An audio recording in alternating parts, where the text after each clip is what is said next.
Hello everyone, once again to new lecture. यहाँ पर हम बात कर रहे हैं कैनन मैकेनिज्म की। वन ऑफ द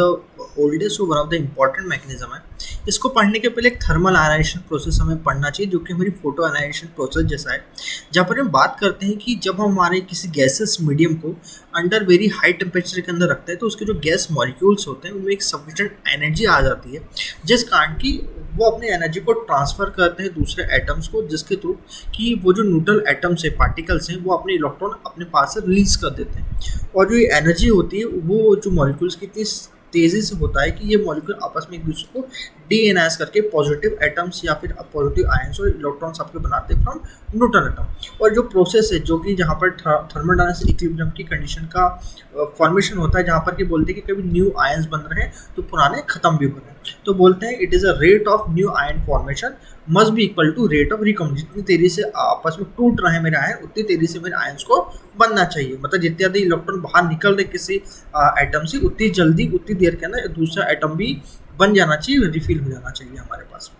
तो इसी प्रोसेस के आगे हमारा एक एजम्पशन था साहा डेरिवेशन का, जहाँ बात करते थे डिग्री ऑफ आयनाइजेशन की, जिसको बीटा से रिप्रेजेंटेशन करते हैं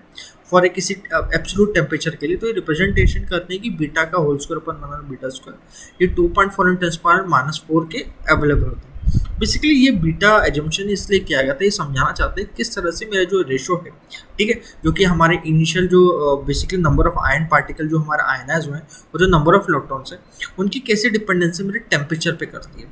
इसी चीज़ को क्यों बताया गया, क्योंकि एक पर्टिकुलर मैकेनिज्म जिसको हम स्टीमर मैकेनिज्म बोलते हैं, स्पार्क का।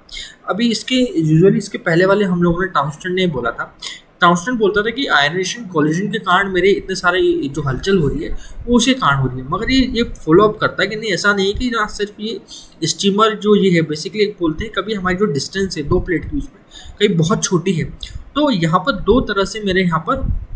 आयनाइजेशन प्रोसेस हो सकती है। एक जो यहाँ पर आप देख रहे हो फर्स्ट वाले फिगर के ना, जहाँ पर आपको दिखाई दे रहा है कि यहाँ पर मेरे जो नेगेटिव आयंस है, लेट कोई मेरे पास एटम है, तो यहाँ पर जो पॉजिटिव आयंस है उनको मेरी नेगेटिव प्लेट खींच रही है, और जहाँ पर जो नेगेटिव आयंस है, मतलब इट इज मेरे आयंस है, उनको मेरी पॉजिटिव साइड खींच रही है, जिस कारण के फील्ड का रीडिस्ट्रीब्यूशन हो रहा है, उसको तोड़ने की कोशिश की जा रही है। सेकंड तरीका उसको सेकंड एवलांचिंग कहा जाता है। बोलते हैं कि लेट इज कोई मेरे पास पॉजिटिव आयन बना है, तो अपनी जो चार्जिंग है, कोई बहुत छोटा साइज है आपका गैप है, तो अपने आयंस को किसी और कोई पॉजिटिवली चार्ज कर सकता है, जहाँ पर कि हम एक पॉजिटिवली चार्ज की बोल रहे हैं। कभी यहाँ पॉजिटिवली चार्ज हो तो एक नेगेटिव चार्ज बनेगा, जिस कारण जो आयंस हैं वो हमारे फॉर्मेशन हो रहे हैं, वहाँ से इलेक्ट्रॉन रिलीज होने की बात की जा रही है। इसको हम स्टीमर चैनल की बात करते हैं। स्टीमर चैनल बेसिकली कहता है कि आपकी कोई लेट में कोई एवलांच हो रहा है। एवलांच बेसिकली जहाँ पर बहुत सारे इलेक्ट्रॉन निकल रहे हैं और वो कभी उस इलेक्ट्रॉन का निकलना कहीं बहुत तेज़ी से हो रहा है, तो हम उसको हम स्ट्रीमर के रूप में हम बातचीत करते हैं। हम ये कहते हैं कि ये हमारी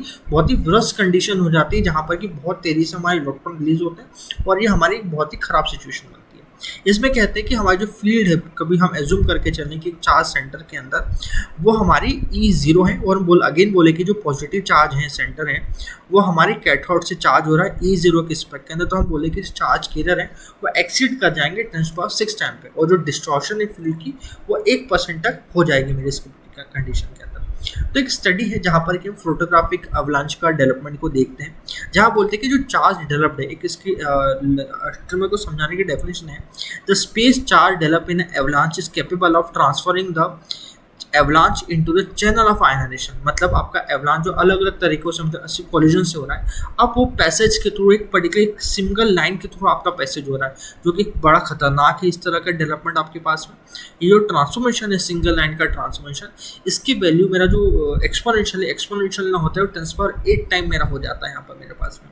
तो बोलते हैं ये बेसिक के तौर पे इसलिए होता है क्योंकि जो साइज़ है मेरे पास में बीच की एक्सी जिसको हम रिप्रेजेंटेशन कर रहे हैं,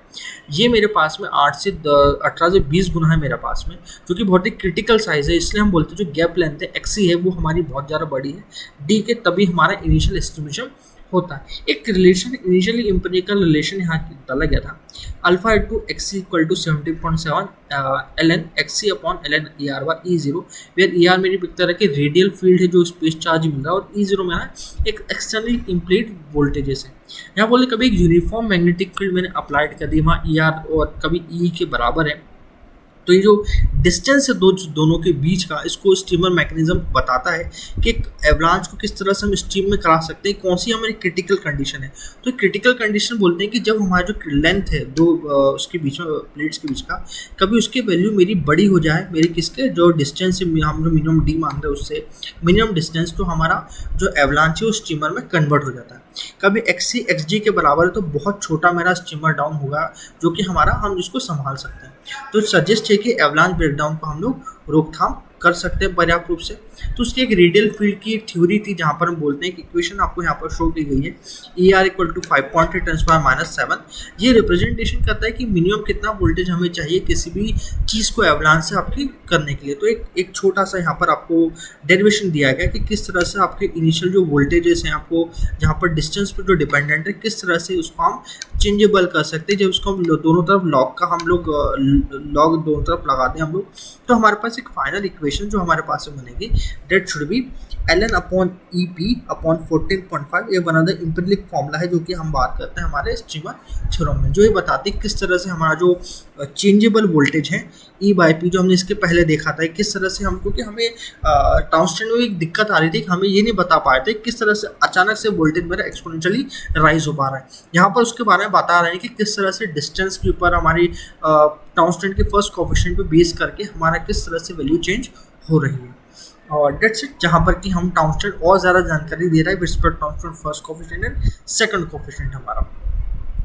thank you so much for today's lecture. इस स्टीमर थ्योरम को हम लोग और अप्लाई करने के बारे में समझेंगे नेक्स्ट लेक्चर।